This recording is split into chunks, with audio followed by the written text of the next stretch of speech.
All right, let's dive into the power of now. Sounds like we're in for a deep one today. Definitely. I'm so intrigued by the excerpts you sent over. Right away, Tolle throws out this idea Yeah. that to find true enlightenment, Yeah. you have to learn to live fully in the present moment. Oh, I like where this is going. Me too. And there's this other concept he introduces right away. It's called the ego. Oh, yeah, the ego, the ego. And he really dives deep into understanding what that is and how it holds us back. It's a big one, that's for sure. It is. Okay, so right off the bat, like in the first few pages of the excerpts you sent, Okay. Tolle comes out strong with this statement, "You are not your mind." Ooh, I remember that. It's a powerful statement for sure. It really challenges Right. how we usually think about ourselves. It does. It's like he's saying our thoughts don't define us. Exactly. Ye- He's suggesting that our true selves are not our thoughts, but the consciousness that's observing those thoughts. So there's like this separation Yeah. between us and our mind. Yes. Like the mind is a tool, Okay. a really powerful tool, Yeah. but it's not the totality of who we are. Right, right. And he even makes this analogy, Mhm. comparing the mind to a dog. Oh, right, the bone-loving dog. Yes. He says it's always searching for a problem to chew on. Always. Whether it's like figuring out a crossword puzzle or even Yeah. building an atom bomb. He really goes there. It's a pretty extreme example, but it illustrates It does. how our minds can get carried away. Exactly. Tolle calls it a serious leakage of vital energy. It's like we're constantly wasting our energy on all this useless thinking. That's so true.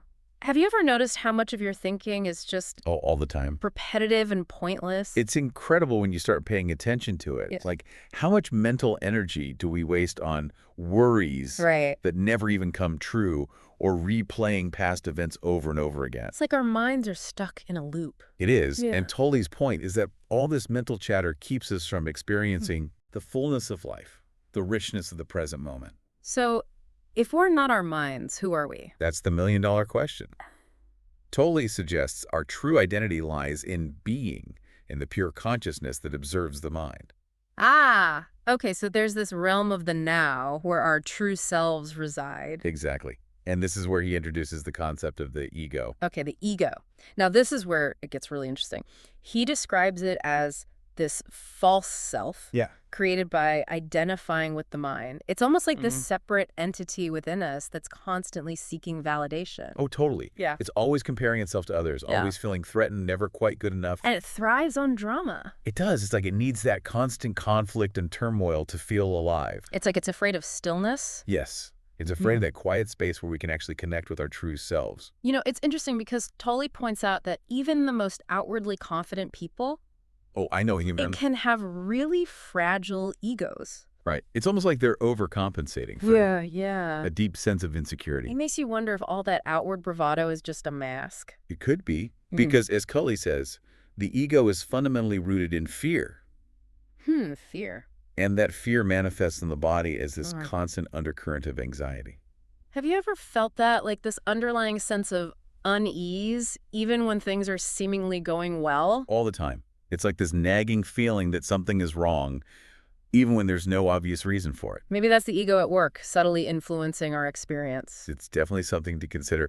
And Tolle's work encourages us to become aware of this ego Yeah. so we can start to disentangle ourselves from its grip. Okay, so how do we actually do that? Like, how do we start to break free from this ego? That's where the power of now comes in. Tolle suggests the key is to become fully present in this moment. In this moment. But how? It sounds so simple, but is it really that easy? It's not about ignoring the past or the future. It's more about shifting our focus and attention to what's happening right now, to our direct experience in this moment. Okay, I think I'm starting to understand. So instead of dwelling on past regrets or worrying about future anxieties, Exactly. we try to bring our attention to what's happening right here, right now. Yes. Tolle argues that all negativity stems from dwelling on the past or worrying about the future. That makes a lot of sense. If we're constantly lost in thought, we're missing out on the present moment. Exactly. And the present moment is all we really have. He has this really interesting suggestion for checking if we're trapped in what he calls psychological time. Oh, tell me about it. He says, ask yourself, is there joy, ease, and lightness in what I am doing right now? Wow. If the answer is no, chances are we're not present. our minds are somewhere else? It's such a simple question, but it's so powerful. It really cuts through all the mental clutter. It does. It brings us right back to the present moment. And that's where the true transformation begins. So Tolle is suggesting that finding joy, ease, and lightness in the present moment is the key to escaping the ego's grip. It is.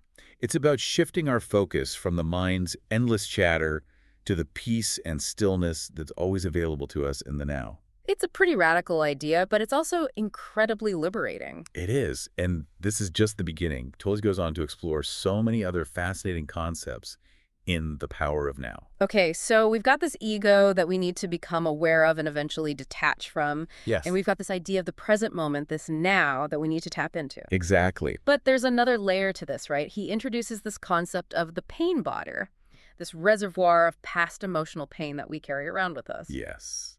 The pain body. It's a fascinating and somewhat disturbing concept, but it explains so much about why we suffer. It does, and we're going to dive into that right after the break. Yeah, wait. Me neither. Stay with us. We'll be right back.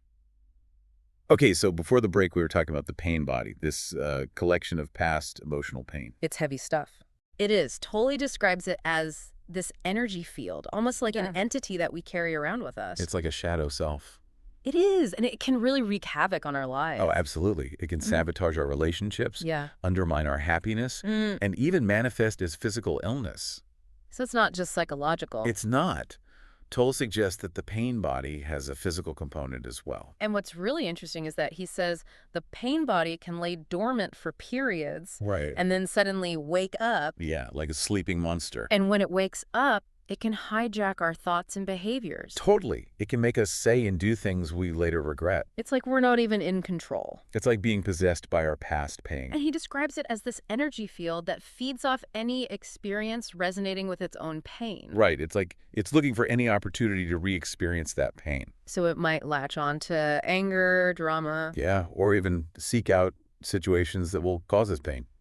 So it's almost like it's self-sabotaging. It is. It's a survival mechanism, in a way. It wants to keep that pain alive because it's familiar. So if we find ourselves constantly attracting certain types of negative experiences, could that be the pain body at play? It's a strong possibility. Tolle encourages us to become aware of these patterns in our lives so we can start to break free from the pain body's grip. But how do we do that? How do we get rid of this pain body? Well, Tolle suggests that the first step is awareness. We need to start paying attention to our thoughts, feelings, and behaviors and notice when the pain body is activated. Okay, so becoming aware of it is the first step. But then what? And then we need to resist the urge to identify with it. So not get caught up in the emotions. Exactly. It's about observing the pain body without judgment, without resistance. It sounds like a form of mindfulness. It is. Tolle suggests that by simply observing the pain body, by bringing it into the light of consciousness, we can begin to dissolve it. So we don't fight it. We don't fight it. We just acknowledge it, allow it to be there, and eventually it begins to lose its power over us. This is where it gets really interesting. Tolle introduces this idea of surrender as a way to deal with the pain body. Surrender. It's such a powerful concept. It is, but it can also be a bit confusing. What does he mean by surrender? It's not about giving up or resigning ourselves to a life of suffering. It's more about a shift in attitude, a willingness to accept the present moment as it is without resistance. So it's about letting go of the fight. Exactly. It's about recognizing that resisting the pain body only gives it more power. So we stop trying to control it. We do. We allow the pain to be there, we observe it, and we surrender to the present moment. It sounds paradoxical, but it makes sense in a way. The more we resist something, the stronger it becomes. That's exactly what Tolle is saying. He suggests that surrender is the key to transforming suffering into peace. Okay, so we surrender to the pain body, we become present with it. But what about all the other challenges in life, like the stress of work, the ups and downs of relationships, the uncertainty of the future? Tolle believes that the same principles apply to all areas of our lives. It's about bringing that same sense of awareness, that same willingness to surrender to every experience. So no matter what we're facing, the key is to become present with it. Exactly. It's about letting go of the need to control, the need to resist. So if we're stuck in traffic, we surrender to the traffic jam. We do. If we're feeling anxious about a presentation, we surrender to the anxiety. But that doesn't mean we just give up, right? We still take action. We still try to improve our lives. Absolutely. Surrender isn't about passivity. It's about approaching life's challenges from a place of inner alignment. So we're still engaged in the world, but we're not letting our thoughts and emotions control us. Exactly. And this is where Tolle's ideas become truly transformative. He's not just talking about a mental state, he's pointing to a different way of being in the world. And it's a way of being that's filled with more peace, more joy, and more freedom. Yes. It's about reclaiming our power, not by controlling external circumstances, but by mastering our inner world. Tolle's work is so profound and so challenging. It really asks us to rethink everything we thought we knew about ourselves and the world. It does.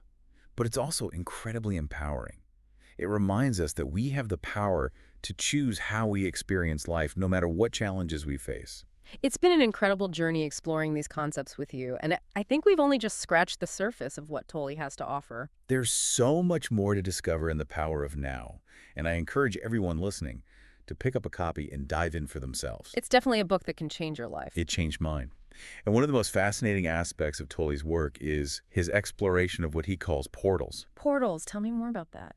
It's like he's suggesting that there are hidden doorways all around us, gateways to experiencing a deeper reality, a realm of pure consciousness that he calls the unmanifested. That sounds amazing. I can't wait to hear more about these portals. Let's take a quick break, and when we come back, we'll dive into the world of portals and explore how we can access this deeper reality that Tolle describes. All right, let's step into these portals and see where they lead us. Yes, let's explore these gateways to the unmanifested. So what exactly are they? How do they work? Well, Tolle describes different types of portals. Some are practices we can cultivate, Okay. like focusing on the inner body. Right, we talked about that earlier. It's about becoming aware of our physical sensations. Yeah. Feeling the energy flowing within us. So how does that become a portal? Well, Tolle suggests that by really paying attention to those sensations, Okay. we can move beyond the purely physical and tap into a subtler realm of awareness. It's like we're shifting our perception from the physical to the energetic. Exactly. And another powerful portal is the portal of silence and stillness. Ah, stillness. We touched on that before. It's not just the absence of noise. Right, it's more than that. It's a state of heightened awareness. Okay. And we can access this portal through practices like meditation. So quieting the mind, becoming the observer. Exactly. And Tolle also points out that simply becoming aware of the space around us Yeah. can be a portal to the unmanifested. Really? Just by noticing the space around us. It's about recognizing that space isn't just empty. Oh. It's a presence in itself. I never thought of it that way. And by becoming aware of that space, we also become aware of the space of no mind. Wow, that's deep. It's like we're shifting our perspective from seeing emptiness as a void Right. to recognizing it as the very ground of being. Okay, so we have these portals we can cultivate through practice, but Tolle also talks about involuntary portals, right? He does. Experiences that can spontaneously open us to the unmanifested, Ah, like deep sleep. deep sleep. Makes sense. It's like our minds are quiet, our bodies are at rest. Exactly. It's a glimpse into that pure state of being. And he even mentions a portal that opens briefly at the time of death. Yes, a powerful image. It suggests that even as our physical form dissolves, there's something that continues. A continuity of consciousness. Wow. So all these portals, both the ones we cultivate and the ones that happen spontaneously, are they all pointing to the same thing? I believe they are. They're all pointing to a shift in perception, an opening to a deeper reality. A reality that's always present but often hidden. Exactly. And the key to accessing this reality, the key to unlocking these portals, Yeah. is presence. Presence. It all comes back to the now. It does. Presence is the master key. It's the foundation of Tolle's teachings. This has been such an incredible exploration. Thank you for sharing these excerpts and taking us on this deep dive into the power of now. It's been my pleasure. And remember, the power to transform your life lies within you in this very moment.